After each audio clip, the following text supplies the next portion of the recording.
오늘 또 한 주 더 하이델베르그 유리문답서를 시작하기 전에 뭐 서론의 형식으로 어, 분명히 신앙 고백이라고 하는 것은 성식께서 교회를 보존하시고 또 교회 안에 주의 백성들을 두실 때에 교회 주신 선물로 우리에게 주어진 것인데요.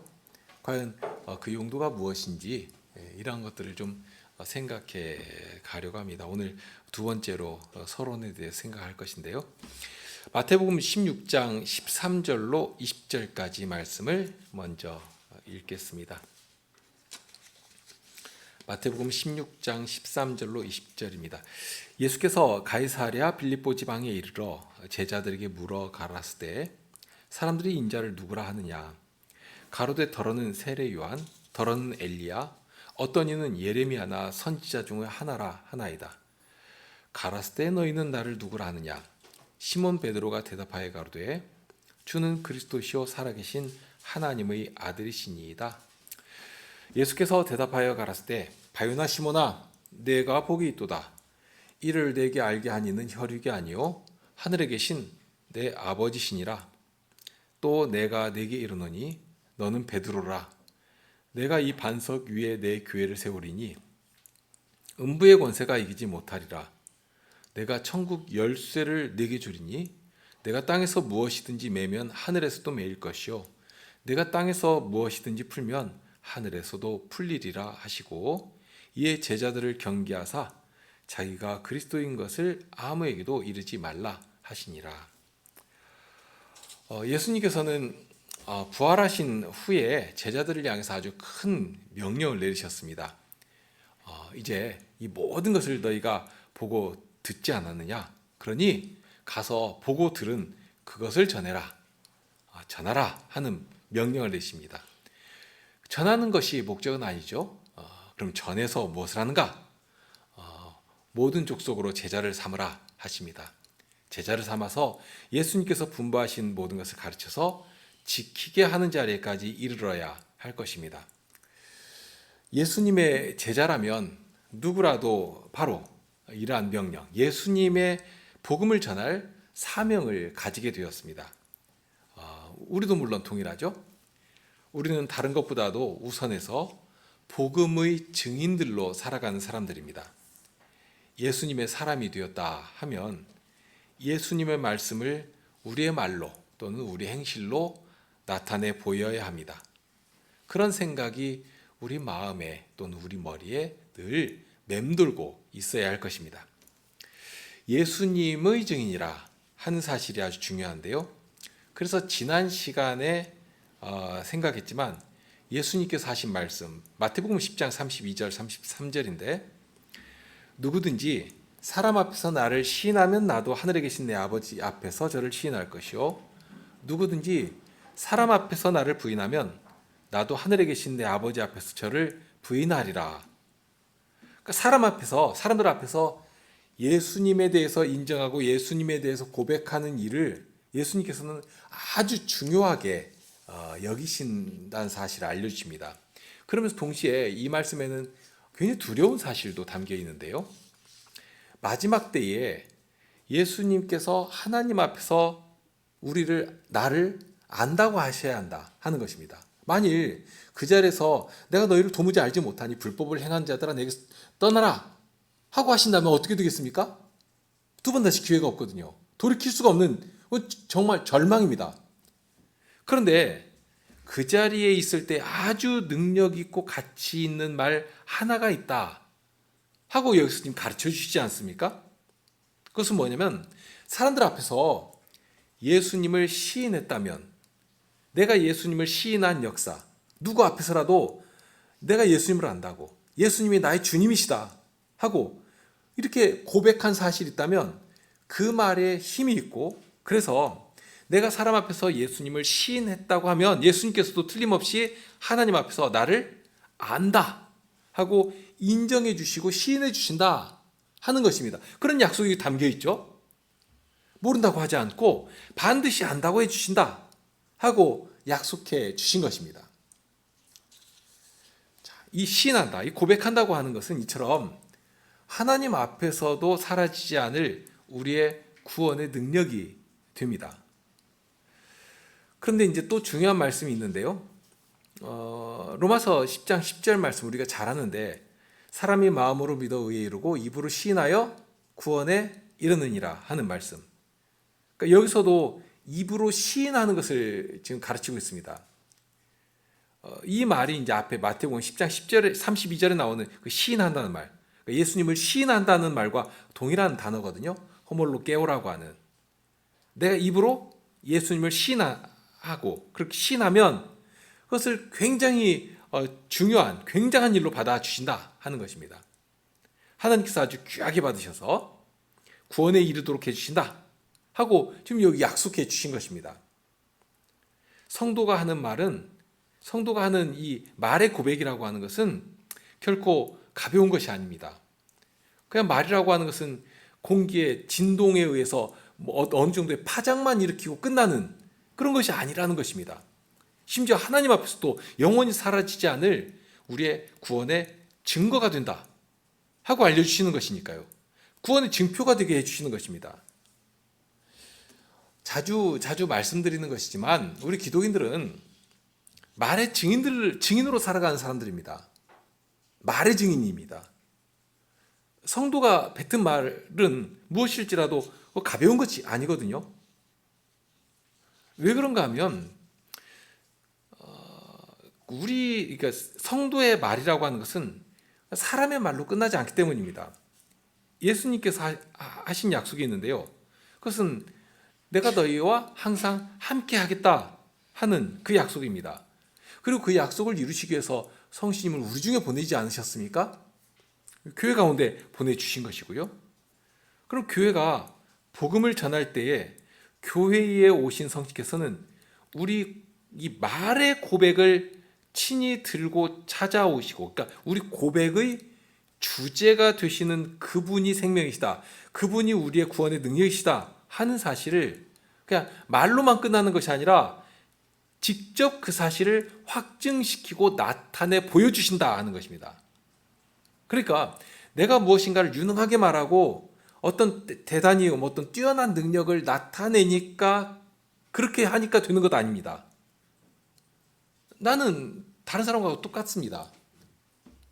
그리고 다만 한 가지 다른 것이 있다면 주님의 말씀을 듣고 그 말씀을 따라 겸손히 순종하는 것. 그런데 주님께서는 그렇게 순종하는 자의 그 말의 고백을 받아 사용하셔서 마치 사도가 하나님의 말씀을, 하나님 나라의 능력을 이 복음 전도로 나타낸 것처럼 그렇게 우리 말의 고백을 성신께서 친히 사용하신다, 능력 있게 사용하신다 하는 것입니다. 목사님 저도 그렇고 여러분도 동일한데요. 복음의 능력이 나타날 때에 이제는 그 말을 그러니까 복음의 증인으로서 살아간다고 했지 않습니까? 증인으로서 말을 한 그 사람조차도 높여주시고 주님의 영광에 참여하게 해주시는, 이것이 우리에게 보장된 약속이기도 합니다. 충성된 종에게 베풀어 주시는 상급이라고 할 수 있는데요. 분명 나는 복음 안에 온전히 가려주시고 주님의 영광만이 나타나기를 소망하면서 복음을 증거했는데 주님의 복음의 능력이 나타나게 되니까 그 복음을 들고 나아가는 성도의 발걸음도 복되게 해주신다 하는 것입니다. 그래서 믿는 성도들의 생활이 참 비굴하지 않고 참 힘이 있고 당당하고 그렇게 되는 것 아니겠습니까? 주님께서 당신의 복음을 위해서 주님 나라의 이 능력을 나타내시기 위해서 그 나라의 백성들인 주의 백성들을 그렇게 붙드시고 보호하시고 세워주시는 것입니다. 그래서 로마서 10장 15절 말씀에 기록된 바 아름답도다, 좋은 소식을 전하는 자들을 발이여 함과 같으니라 하는 말씀, 복음을 전하는 그 성도의 발조차도 아름답다 하고 칭찬해 주시는 것입니다. 우리의 이제 고백이 그런 것인데요. 지난주에 배웠던 것을 잠시 생각해 보시죠. 이처럼 고백은 아주 귀한 것인데 그런데 이 고백, 신앙 고백이라고 하는 것은 함께 하는 것이라고 말씀드렸습니다. 이 호몰로게오라고 하는 뜻이 그렇다고 배웠지 않습니까? 그러니까 함께 동일한, 마치 입은 여러 개인데 우리가 각자 다 입이 있지 않습니까? 그런데 마치 하나의 입으로 말하는 것처럼 그렇게 동일하게 동일한 목소리로 고백하는 것입니다. 근데 함께 하는데, 그럼 무엇과 함께 하는가? 첫째로 함께 하는 것은 나의 양심입니다. 성식께서 새롭게 창조하신 나의 양심이 함께 고백합니다. 진심으로 나의 중심에서부터 나오는 소리로 하는 것입니다. 그리고 둘째로는 성도들과 함께 고백합니다. 나 혼자 고백하는 것이 아니라 모든 성도들이, 한 회중으로 모인 주의 백성들이 동일한 소리로 말하는, 그러니까 회중과 함께 하면서 주님께서 이루시는 일에 대해서 동일한 소리로 고백하는 것, 이게 신앙 고백입니다. 그러니까 교회로 하는 것이고요. 바로 그러한 신앙 고백의 터 위에서 하나의 교회로 서가도록 해 주셨습니다. 그리고 이제 지난주에 지난번에도 강조한 이제 마지막 세 번째가 중요한데요. 지금 이 고백은 내가 만들어서 혹은 사람들이 이렇게 창작해내서 하는 것이 아니라 하는 것입니다. 또는 자칫 이제 주의할 것이 있는데요. 어떤 유사한 경험들을 하게 되면 이게 하나님께서 우리에게 보신 뜻이구나 하고 유사한 경험을 좇아서 이렇게 한 무리로 모이는 일이 많습니다. 그래가지고 한 무리로 모여서 이게 성식께서 우리에게 가르쳐 주신 것이다 하고서는 마치 이렇게 이거 성식께서 주시는 것이다 하고서 함께 고백하는 일이 있는데, 그런 식으로 고백하는 것은 아닙니다. 이 부분 아주 주의해야 하는데요. 자칫 어떤 유사한 경험을 공유하게 되면, 특히 신비한 종교 체험을 하는 그런 부분을 우리가 주의해야 합니다. 그와 유사한 어떤 종교 체험이라고 하는 경험이 유사한 경험들이 발생하면 그런 사람들이 모여가지고 집단 생활을 하기도 하고요. 어떤 교를 이루기도 하고, 그러니까 기독교 분파를 형성하기도 하는 그런 일들이 참 많거든요. 그러니까 자기들이 경험하는 것 딱 내놓고서는 이게 진리다, 하나님께서 우리에게 알려주신 계시가 이것이다 해가지고 그것을 진리처럼 붙들고 나가는 일이 있습니다. 몇 번 말씀드렸지만 예를 들면 예전 어른들은 이제 기억하실 텐데 다미성교회라고 하는, 예수님께서 재림하신다 하는 날짜까지 딱 정해가지고 그때 찾아보니까 1992년 10월 28일이던데요. 1992년 10월 28일 12시 그때 예수님께서 우리를 불러 올리신다, 마치 휴거된다. 휴거라고 하는 것이 이제 그들이 주장하는 대로 갑자기 모여 있는데 예수님 믿는 사람들은 그냥 하늘로 그냥 슝하니 사라지는 것 아닙니까? 그렇게 난리를 치고 얼마나 온 사회가 거기에 막 휩쓸려 갔는지 MBC에서는 생중계를 해줬거든요. 그 교회 가가지고 중앙방송에서 이장림 목사가 있는 그 교회 가서 무슨 올림픽 중계하듯이 그렇게 생중계를 했는데, 예수님이 오신다는 시간이 지나가는데도 아무런 일이 일어나지 않고, 그러니 거기 있던 교인들이 정말로 미친 듯이 막 소리 지르면서 악을 쓰면서 기도하고 뒹굴고 기도하고 하던 모습이 기억이 나거든요. 그러다가 점차 시간들이 가니까 한 사람씩 두 사람씩 이렇게 힘을 잃어가고 하던, 그런데 그들이 그냥 하는 것이 아니라 어떤 공통적인 종교 경험이 있고 그것을 이제 공유하면서 예수님께서 이때 오신다고 했다 해가지고 아주 확신을 가지고서 그러한 기이한 짓을 한 것입니다. 아주 많은 사람들이 거기 몰려들어갔죠. 그런 식으로 어떤 사람의 경험, 이런 것을 가지고 동일한 소리를 낼 수 있다 하는 것입니다. 그런 것은 사람의 소리이지 신앙 고백이라고 하지 않는 것이거든요. 자, 우리 고백의 세 번째 특징은 하나님께서 당신의 계시된 말씀으로 우리를 찾아오시고 깨닫게 해주셔서 우리 마음속에 심어주신 진리를 하나님과 함께 고백하는 것이 우리의 신앙 고백이다 하는 것입니다. 계시된 말씀을 우리에게 깨닫게 하셔서 함께 고백하도록 하신다. 이 언약적 특징이 이제 거기서 나오는 것인데요. 하나님께서 계시의 말씀으로 알려주시고, 그러니 계시되고 해명된 말씀을 받아서 믿음으로 고백하는 것. 이것이 우리의 신앙 고백의 특징입니다. 자, 이 세 가지가 있고요. 그런데 이런 고백을 할 때, 그러면 이 고백이라고 하는 것은 그냥 혼자 하는 것은 아니거든요. 대상이 있습니다. 방금 전에도 이제 세 번째로 누구와 함께 하는 것인가? 그런데 이제 그러면 이제는 어디에서 누구를 향해 하는 것인가? 오늘 이제 마태복음 16장에도 나와 있지 않습니까? 그때는 이제 베드로가 제자들을 대표해서 예수님을 향해서 했거든요. 이제 그것을 말씀드리려고 합니다. 우리 신앙 고백의 쓰임과 연결이 되어 있는 내용이기도 합니다. 신앙 고백은 그냥 저절로 이렇게 뚝 하고 나온 것이 아니라 주로 크게 세 가지 용도 가운데 필요성이 생겼고, 그 필요에 의해서 교회가 고백한 것이 신앙 고백입니다. 그러면 어떤 때에 있었는가? 첫째는 진리가 공격받고 훼손되려고 할 때 교회가 진리를 밝히면서 이것이 우리에게 주신 진리다 하고 교회적으로 선포할 때 이 신앙 고백이 나왔습니다.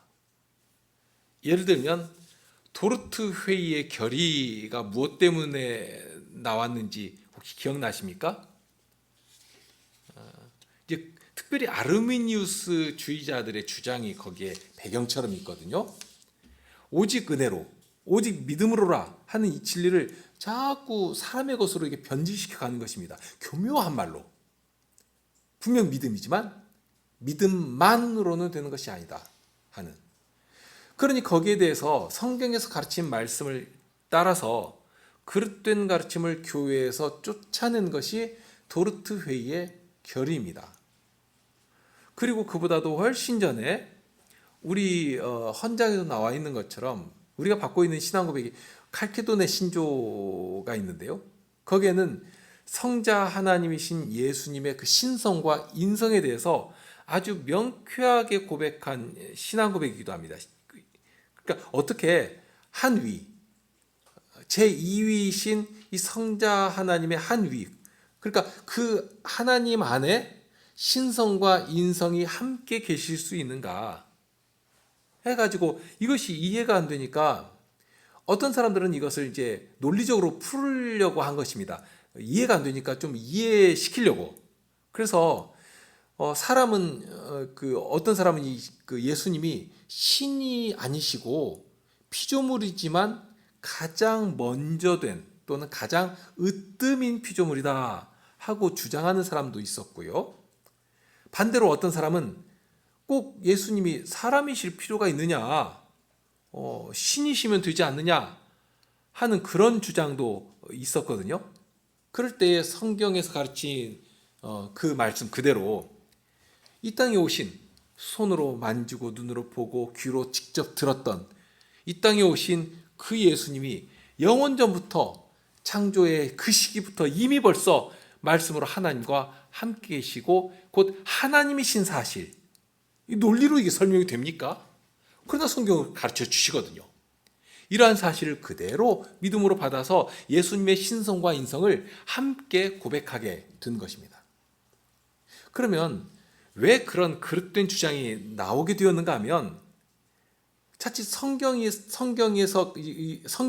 비춰주시는 만큼 성경이 가라 하시는 그만큼만 딱 가면 좋은데 이해가 되지 않는 부분들을 사람의 논리를 가지고 아주 깔끔하게 정리하려고 하다 보니까 무리한 논리를 가져다 붙여가지고 사람의 논리로 설명해내는 것입니다.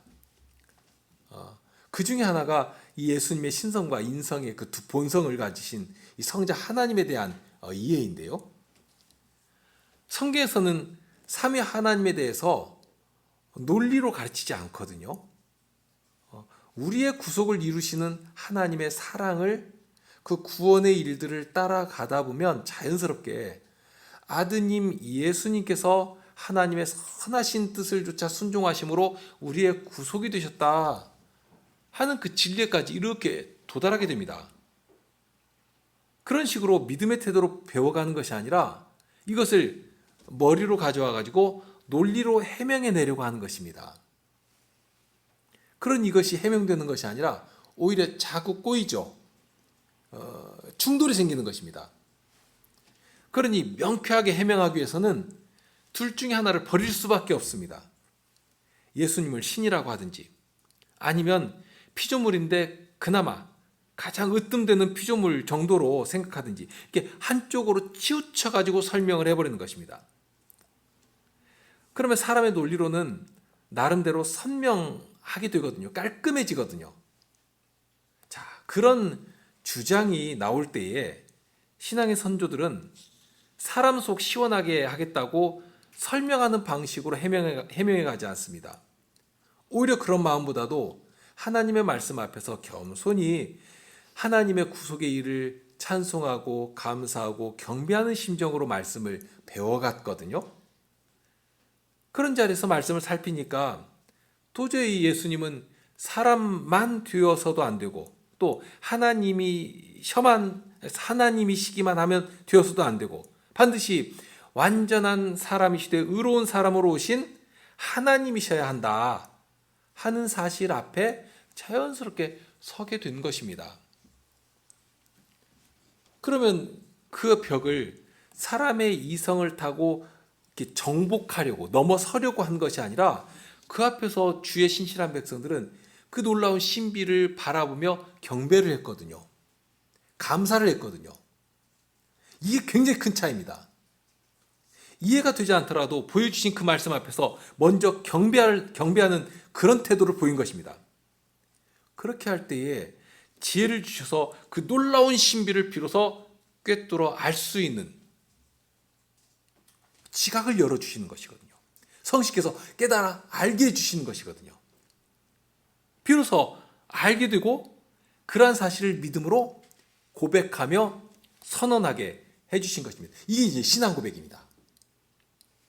칼케돈 신조의 이 예수님의 신성과 인성에 대한 선포의 내용은 그런 것이거든요. 이 두 본성이 있고요. 신성과 인성이 있고요. 그 성자 하나님 안에 있는 이 두 본성은 혼합이나 분열이나 변화나 분리가 있을 수 없다 하고 선포한 것입니다. 이렇게 해서 사람의 논리를 교회에서 추방하게 되었습니다. 자, 이런 식이 바로 신앙 고백이나 신조가 작성되게 된 중요한 동기이고 목적이기도 했습니다. 그러니까 성경의 진리를 훼손하고 사람의 논리가 진리를 파괴하려고 교회 안에 들어올 때 성경의 진리를 따라서 겸손하게 배우고 구원의 은혜를 찬송하는 자리로 자꾸 이렇게 들어간 결과 진리를 바로 깨닫고 지키고 선포할 수 있게 된 것입니다. 그러니까 이단과 거짓된 주장에 대해서 진리는 이것이다 하고 교회가 선포한 것인데요. 이것이 바로 고백서가 작성된 또는 신앙 고백이 교회로부터 고백된 첫 번째 목적입니다. 그리고 이단이나 그 그릇된 주장에 대해서 진리를 선포할 목적으로만 이 고백서를 내놓은 것은 아닙니다. 중요한 목적이 또 있는데요. 그것은 세례를 받기 위해서 준비하는 사람들, 그러니까 믿지 않던 사람이 이제 교회에 들어오고 그러면 세례 자리까지 나가야 되는데 가장 기묘한 구원에 이르는 지식을 가져야지만 믿음으로 고백할 수 있지 않겠습니까? 바로 그런 사람들에게 이 기독교 진리가 뭐냐 하는 것을 가르쳐주기 위해서 그런 목적으로 이 고백서나 신경을 작성했습니다. 이것이 이제 두 번째 목적입니다. 최초의 신앙 고백서라고 할 수 있는 사도신경이 그런 목적에서 나왔죠. 사도행전 2장 38절에서 베드로 사도는 이렇게 말했습니다. 너희가 회개하여 각각 예수 그리스도의 이름으로 세례를 받고 죄사함을 얻으라. 그리하면 성신을 선물로 받으리니 하고 전했고요. 그랬더니 그 말을 받는 사람들은 세례를 받음에 그날의 제자의 수가 3,000이나 다하더라 했습니다. 이것이 이제 최초의 교회의 모습입니다. 복음을 전하고 회개의 세례를 받도록 해서 교회 안에 들어오게 했습니다. 그러니까 교회로 들어오는 증거가 세례입니다. 그런데 세례를 받을 때 아무에게나 주는 것 아닙니다. 예수님의 명령대로 가장 기본적인 복음의 내용을 전하고요. 그 말씀을 믿는지 확인하고, 이게 이제 그 회개로 나온 것 아닙니까? 이때는 확인하고, 그래서 예수님을 나의 주님, 나의 하나님이라 하고 고백하고, 그런 사람에게 세례를 베풀었거든요. 그러니까 교회가 점차 이제 어떤 모습을 구체적으로 형성해 갈 때, 그 후에는 이 일을 이제 질서 있게 하기 위해서 복음의 가장 중요한 요체라고 해야 될까요? 그 내용을 세례를 준비하는 사람들에게 가르치고, 세례를 베풀 때 바로 그 사실을 확인하면서 받도록 했습니다. 바로 그것이 이 사도신경입니다. 사도신경은 세례를 받는 사람에게 믿고 있는 믿음의 내용이 무엇인가 하는 확인하는 아주 중요한 고백입니다. 그래서 예를 들면 세례 받는 사람들에게 수세자라고 하죠. 이 사도신경의 내용, 당신은 성부 하나님 천지 창조를 믿습니까?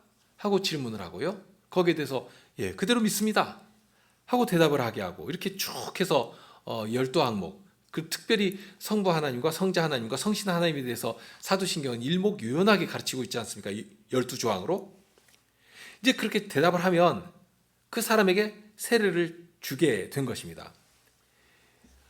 이런 교회의 전통은 아주 유익하고 중요해서 종교개혁을 한 개혁자들은 이 내용을 조금 더 확장시켜가지고 이 전통을 잘 발전시켰습니다. 이제 바로 거기에서 출발한 것들이 바로 요리문답입니다. 하이델베르그 요리문답도 그렇고요, 소요리문답도 그렇습니다.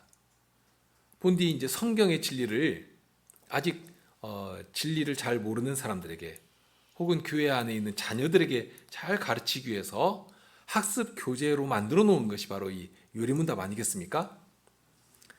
우리가 이제 다음 주부터 배울 이 하이델베르그 요리문답만 보더라도 이 사도신경의 내용을 잘 풀어서 가르친, 그리고 순서에 있어서도 그 내용을 따르고 있거든요.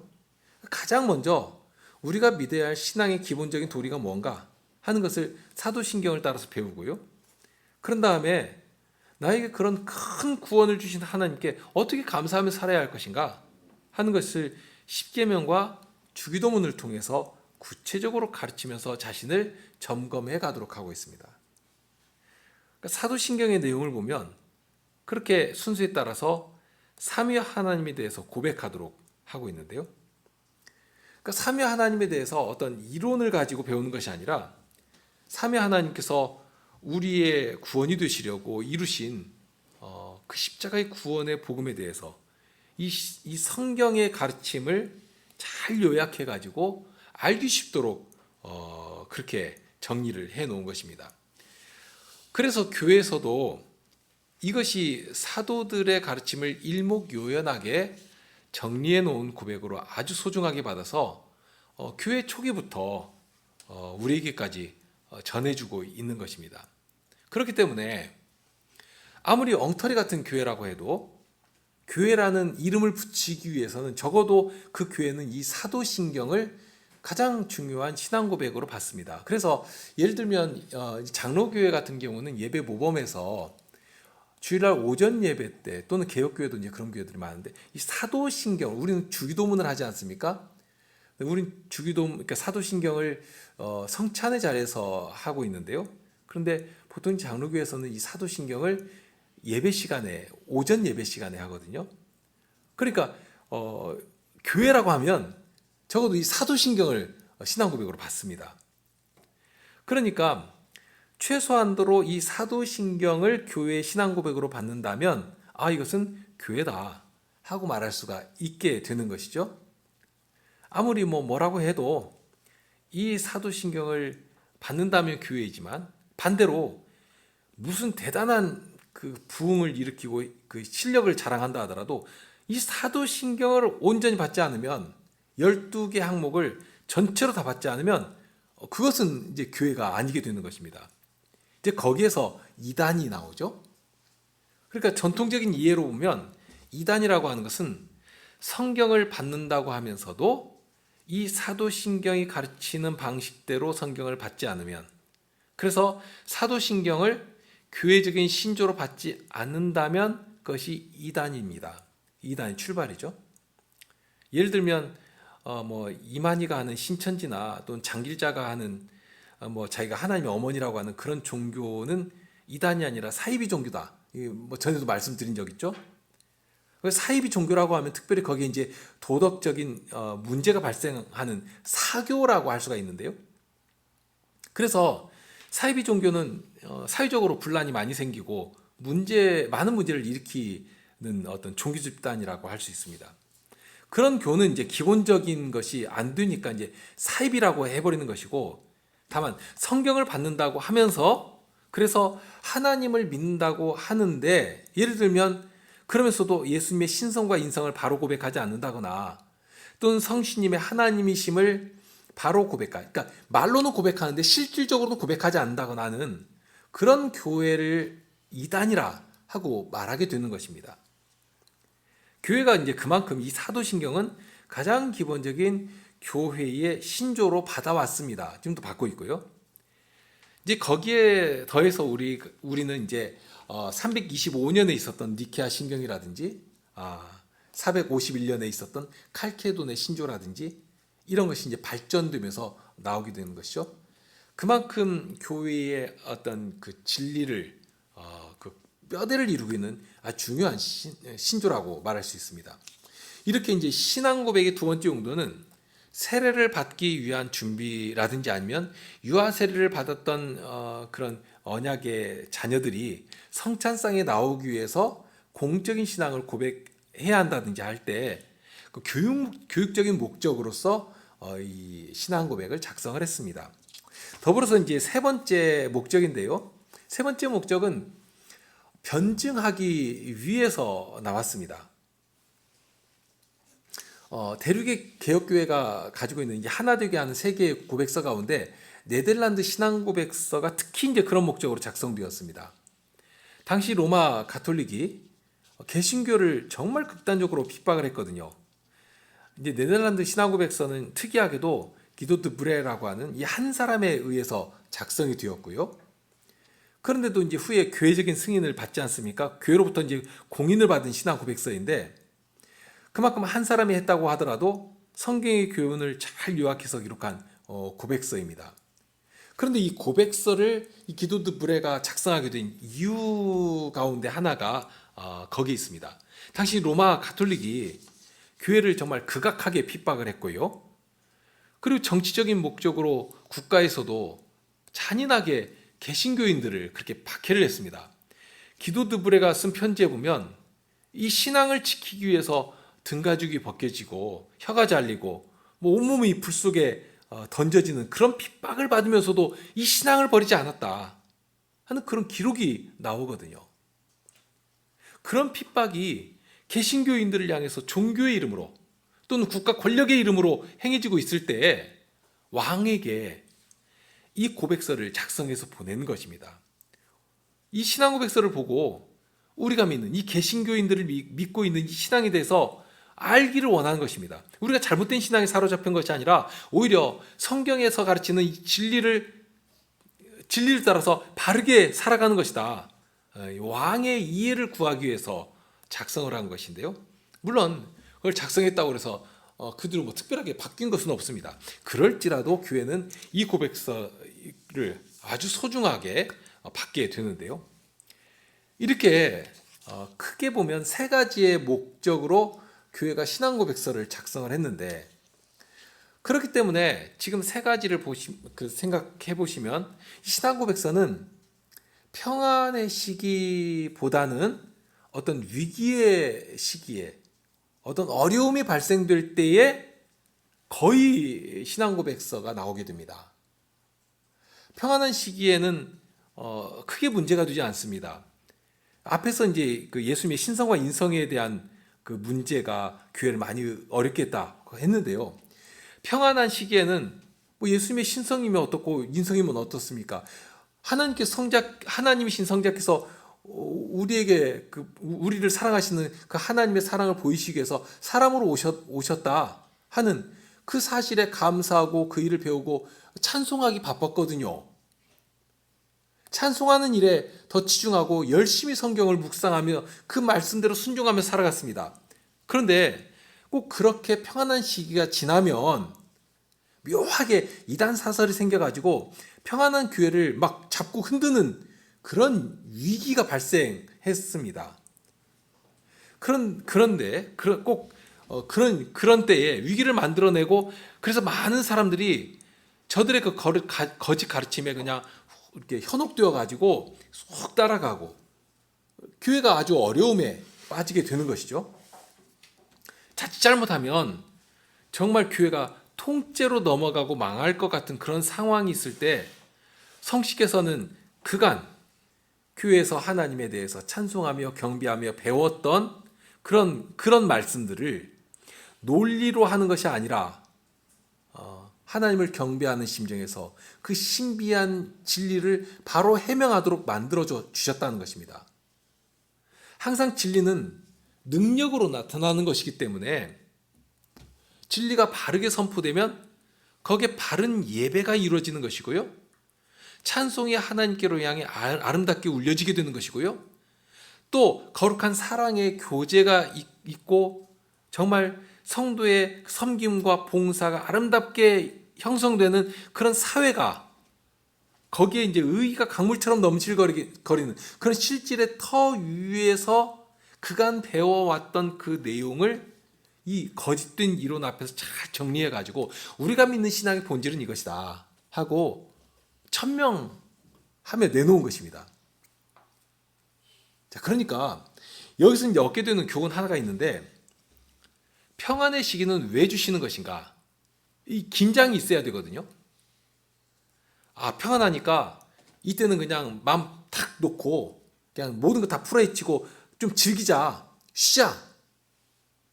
그런 시기가 아니라는 것입니다. 교회 역사적으로 보면 항상 평안의 시기가 지나면 늘 위기가 찾아왔거든요. 정말 성공했다, 정말 잘 되었다 하고 승리에 도취되는 그 순간 그 틈을 원수가 치고 들어오는 것입니다. 우리는 이미 그 공격 앞에서 어떻게 교회가 힘들게 휘청거리는가 그런 것들을 보았지 않습니까? 그리고 그러한 공격은 정말 한순간에 우리를 위기로 몰아넣는 것입니다. 이런 때에 정말로 우리가 붙들어야 할 것은 진리입니다. 특히 위기 가운데 교회가 지키는 신앙의 바른 도리를 다시 붙잡고 오늘 우리가 나타내야 할 교회의 실력이 무엇인가 이것을 한번 다시 정립해 나가야 하는 것이죠. 예수님의 질문에 베드로가 한 대답 우리가 잘 압니다. 주는 그리스도시요 살아계신 하나님의 아들이십니다 하고 대답할 때 예수님께서는 베드로를 칭찬하시면서 이런 말씀을 하십니다. 또 내가 네게 이르노니 너는 베드로라. 내가 이 반석 위에 내 교회를 세우리니 음부의 권세가 이기지 못하리라. 교회라는 이름이 나오죠. 그런데 그 바로 앞에 내 교회라고 해서 이 교회가 예수님의 교회인 것을 처음으로 밝히십니다. 예수님의 교회입니다. 이제까지 교회가 없었던 것은 아닙니다. 그런데 이때에 비로소 내 교회를 세운다 하고 제자들 앞에서 밝히신 것입니다. 구약 경륜 하에 있던 교회 질서를 이제는 마감하시면서 새로운 시대에 세울 교회를 내 교회라 하고 알게 하신 것입니다. 그런데 주님께서 당신의 교회를 어디에 세우신다고 하시는가? 이 반석 위에 세운다고 하시거든요. 그리고 이 반석은 뭐냐면 베드로 사도가 예수님에 대해서 했던 그 고백에 있습니다. 그 고백을 가리킵니다. 주는 그리스도시요 살아계신 하나님의 아들이십니다 하는 이 고백 위에다가 당신의 교회를 세우겠다 하고 하신 것입니다. 이것이 교회입니다. 교회는 바른 신앙 고백의 터 위에 혹은 달리 말하면 진리 위에 세워지게 됩니다. 우리의 고백은 우리 입에서 나온 사람의 말이 아닙니다. 복음의 터 위에서 진리 위에서 나오는 하나님께서 주신 진리의 고백입니다. 그러기에 성신께서 알려주실 때 우리 입에서 바른 고백으로 나오게 되는 것입니다. 교회는 그런 고백을 아주 소중한 유산으로 기록하고 전해주었습니다. 그것이 성신께서 교회를 다스리시고 교회를 보존하시는 아주 중요한 방식입니다. 오늘 우리에게 주신 신앙의 유산을 우리의 말로, 우리의 행실로 고백하고 또 우리 후손들에게 전하는 것, 이것이 우리가 받은 사명의 중심에 있습니다. 교회 사명이 무엇인가 여러 말로 할 수 있는데요. 그 중에 가장 핵심 가운데 포함된 것이 바로 이 사명입니다. 이제 앞으로 배우게 될 유리문답은 그냥 지식의 돌 위에다가 또 돌 하나를 얻는 그런 일이 아닙니다. 교회의 사명, 특히 이 시대가 얼마나 진리를 무력화시키고 상대화시켜서 없는 것처럼 만들어버렸습니까? 그런데 우리에게 전해주신 이 귀한 유산을 이제 오늘 우리의 말로, 그러니까 과거의 말을 우리가 받아서 우리의 말로 후손들에게 전해주기 위해서 또 다른 돌 하나를 쌓는 일이 무엇보다도 우리가 감당할 중요한 이 시대적 요청이 된 것입니다. 이 일을 정말 소중히 감당하면서 특히 주의해야 할 것은 이것이 자칫 어떤 지식의 체계 전달이 아니라 반드시 우리의 마음과 몸을 하나님께 예배하는 자리로, 우리의 발걸음이 하나님께 감사하는 자리로 움직이고 또한 그 자리에서 감사가 나의 찬송으로 고백되어 나와야 한다 하는, 나의 찬송으로 하나님께 올려져야 한다 하는 이 사실을 마음에 새기고 이 공부를 새롭게 시작하기를 바랍니다.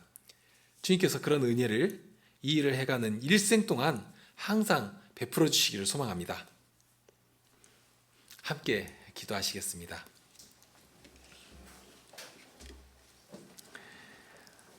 입이 둔한 자들이고 또한 저희 행함은 더욱 형편없이 거칠고 도달할 수 없는 그런 자들인데 주의 성신으로 말미암아 죄를 감화하시며 예수 그리스도에 대해서 고백하게 하시되 그 말씀을 따라 그리스도의 향기를 전하는 자리에까지 제 선한 행실을 통하여 하나님의 다스리심과 그리스도의 복되신 영광을 나타내는 자리에까지 이르게 하여 주십니다. 이 시대가 진리를 외면하고 무엇이라도 진리인 것처럼 말하면서 참된 진리를 아주 우스꽝스럽게 만들어버리는 그런 시대에 저희들이 생명을 얻게 하시는, 또한 저희를 구원하시는 진리가 무엇인지를 이 말씀을 통해 잘 배우고 과연 주님께서 이 땅에 다시 오실 때까지 이러한 진리를 저희들이 후손들에게 전하며 그렇게 주님의 명령하심이 결코 왜곡되거나 손실되는 일이 없이 이 교회를 통하여 온전히 이루어질 수 있도록 그렇게 저희들의 이 시간들을, 순간순간들을 친히 주장하시고 사용해 주시기를 구합니다. 이 일주일의 생활이 저희들에게 남아있고 주님의 이 뜻을 좇아 살아갈 것인데 항상 주님의 돌보시는 은혜가 함께하여 주시되 특히 내일 저희들이 교회 야외로 모이는 일에 있어서도 어려움 없이 주님께서 돌보시며 또한 그 안에서 이루어질 성도의 교제를 통하여서 주님의 다스리심의 그 아름다운 능력이 잘 발휘될 수 있도록 저희를 붙들어 주시고 이끌어 주시기를 구합니다. 우리 주님 예수 그리스도 이름으로 기도합나이다.